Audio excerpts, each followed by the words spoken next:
Më në fund edhe në OKB u folë për Gazën, por fjalimi Netanyahut pati duar trokitje, sikur se pati dhe nga ata që nuk preferuan të qëndronin aty për të dëgjuar një fjalim të atij që drejton Izraelin, por edhe drejton njëkohësisht edhe gjithë luftën në Gaza. Në cilin stat të saj është ky shtet dhe kur analizojmë situatën në OKB dhe fjalimet në OKB, sa janë gjasa që gjithë pretendimet e tij të arrijnë në territorin e Palestinës? Do të themi se gjendja diplomatike në rangun në rrafshin botror e Izraelit është gjendja më e ulët dhe pika më e ulët që ka arritur ndonjëherë diplomacia izraelite që nga viti i krijimit 1948. Sigurisht që pati nga ata që do të trokitën fjalimin e Benjamin Netanyahut në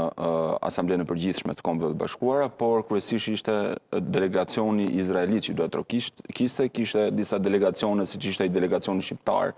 i cili ende nuk e ka kuptuar se si duhet i përqasë diplomatikisht Shqipëria apo Republika e Shqipërisë termin gjenocid, pavarësisht se kush e kryen dhe pavarësisht se kush e pson. Nga ana tjetër kishe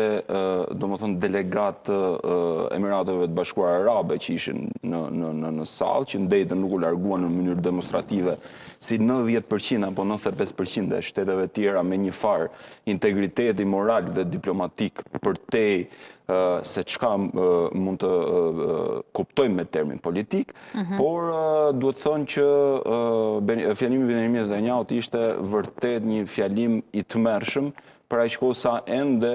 kërkonte që të vijojë me gjenocidin dhe me okupimin e plot të Gazës apo me pushtimin e plot të Gazës, mëtej nxorri disa harta dhe bëri edhe një farë kuici aty që për të ngrohur, si thua, marrëdhëniet me presidentin Trump, i cili sigurisht e ka goditur Iranin, por nga fjalimi i Netanyahut flitet përsëri apo nënkuptohet përsëri që do kemi edhe një goditje të re ndaj Iranit. Nëse jo ndaj Iranit, sigurisht që Netanyahu do e gjejë një armik i cili sipas tij rrezikon ekzistencën e Izraelit, edhe pse hera herës nënkuptohet se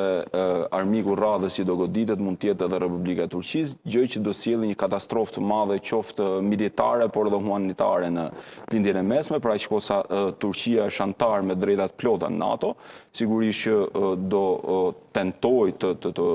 aplikoj për nenin 5 për ndërhyrje kolektive ndaj Izraelit, sigurisht që nën 5 nuk do aktivizohet. Nenin 4 së pari? Apo direkt tek nenin 5? Nenin 5, sepse Izraeli nuk le kohë që të konsumosh nenin 4. Dhe në këtë aspekt, por që do shihet nëse do kemi vërtet një përshkallëzim të mëtejshme të situatës në lindjen e mesme, por duket pika më e ulët